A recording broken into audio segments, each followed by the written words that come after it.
আজকের বিষয় ইনফার্টিলিটি, মানে যাদের সন্তান হয় না।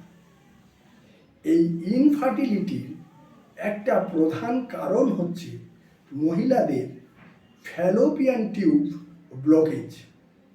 এই ফ্যালোপিয়ান টিউব ব্লকেজ থাকলে ডিম্বাণু শুক্রাণুর যে মিলনটা হয়ে যায়, তারপর ওই ফ্যালোপিয়ান টিউবের মধ্য দিয়ে আসতে পারে না, মাঝে ব্লক হয়ে যায়। তারপর যেহেতু ইউটেরাসে আসতে পারছে না, তাই ওই ফ্যালোপিয়ান টিউবের মধ্যেই ভ্রূণ বড় হতে থাকে, কিন্তু তারপর নষ্ট হয়ে যায় এবং গর্ভধারণ হয় না। এই ফ্যালোপিয়ান টিউব ব্লকেজের জন্য আমাদের হোমিওপ্যাথিক মতে অনেক ভালো চিকিৎসা রয়েছে।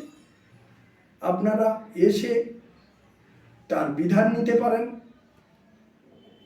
পরপর করে প্রত্যেক মাসে ওষুধ খেতে খেতে ঠিক 2-4 মাস পরে কিন্তু অনেক পেশেন্টের গর্ভধারণ হয়ে যায়।